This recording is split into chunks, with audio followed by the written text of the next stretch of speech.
Hey everybody, welcome to the SkyLounge here to review some movies.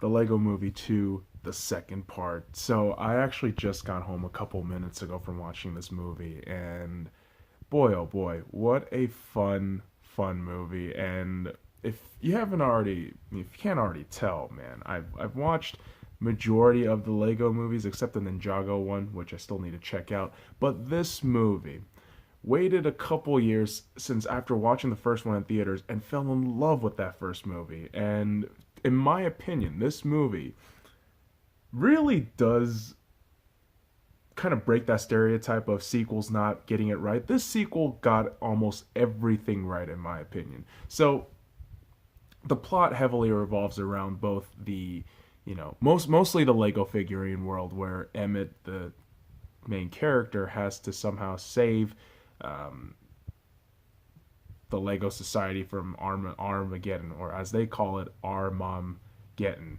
which is a hilarious play on words. And if you're not a child, I mean, if you're generally like what I'd say 13 and up, and you have some semblance of how movies and plots work out, you could see the plot from a mile away.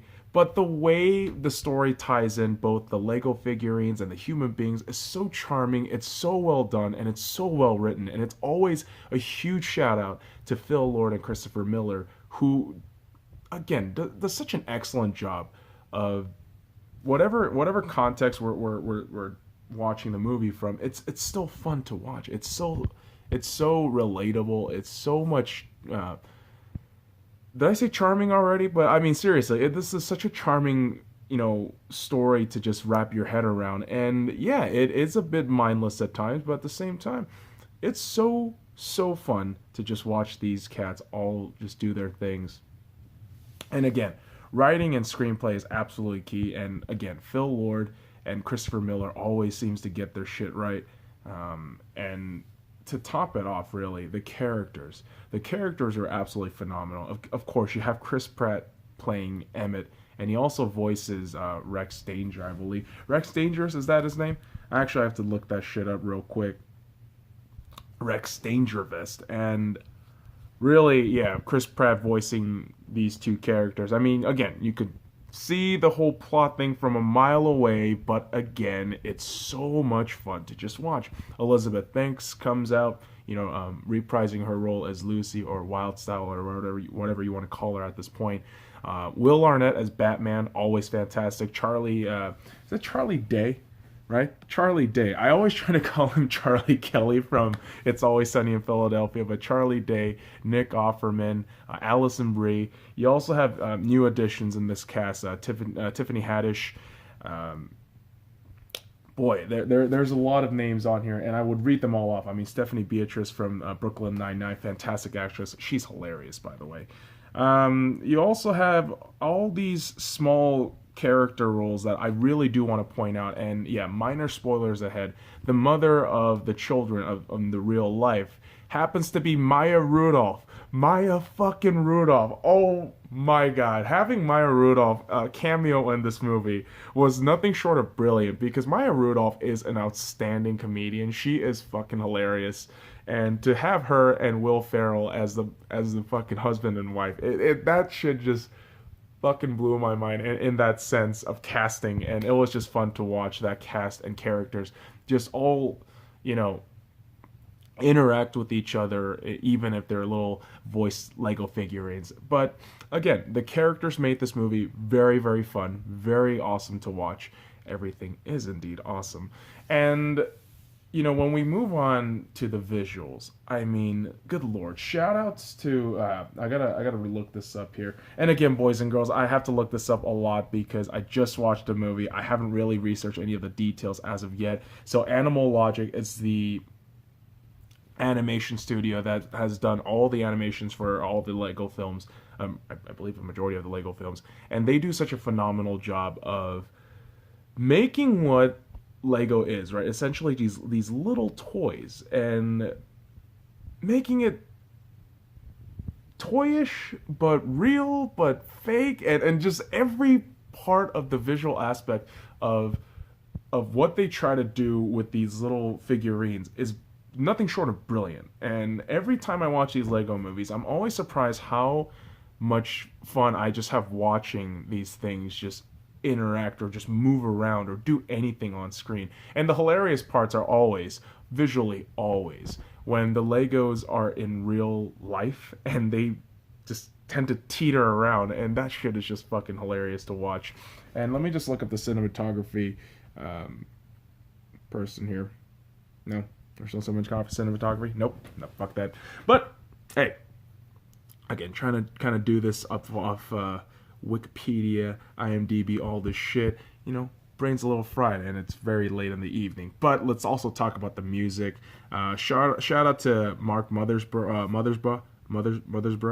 Fuck, I can't say his name properly. But the dude who makes the original soundtrack for the movie does a fantastic job. The compiled list of other songs that were in this movie include guys like T-Pain, Beck, Robin, The Lonely Island.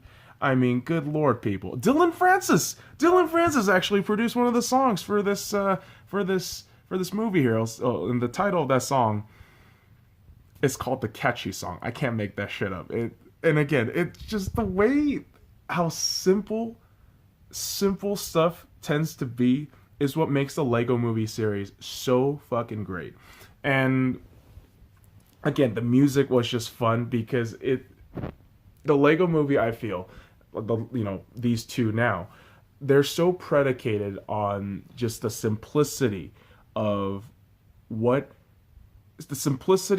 just a child's language and all the vernaculars that only a child has, but at the same time it expands on the creativity of the child and creativity of what you can do with Legos. And it's just so fucking brilliant because you would think this is just a fucking marketing ploy to get your goddamn money, but god damn it, every time I watch a Lego movie I always have a smile on my face because it is just so fun, so charming, and it's fucking adorable, man. I mean, every goddamn time. It is just great to watch these Lego movies.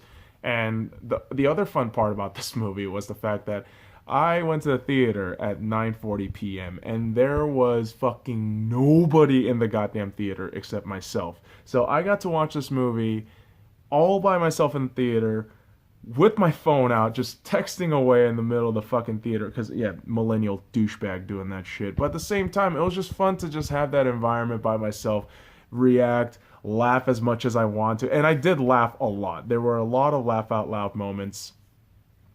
I honestly just thought this movie, Lego Movie 2, the second part, was the sequel I was waiting for years. Ever since the first Lego Movie came out and they teased that, cliffhanger ending, I said, wow, I can't wait. I cannot wait for part 2.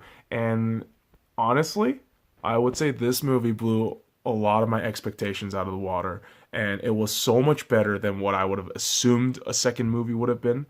And again, huge shout outs to the director Mike Mitchell, huge shout out to the producer / writer / screenplay writers, whatever you want to call them, to Phil Lord, Christopher Miller, the god of gods in terms of writing. They are just outstanding. And all the cast members, every aspect of this movie, I adore, I love. And really, other than some of the kind of obvious, plot choices, I would say this movie is a good 9.0 out of 10, boys and girls. All right. I can't make that shit up. I love this movie. I would recommend it to anybody out there, really, anybody. Because, again, the charming nature of this movie, the fun characters, the goddamn hilarious music, all right? It just makes this movie so worth watching, and I would recommend it to anybody, including any of you who drop by and watch this review. So, boys and girls, follow me at the Sky Lounge and all the links in the description below. Like, comment, and subscribe for more daily contents. Now, fuck off.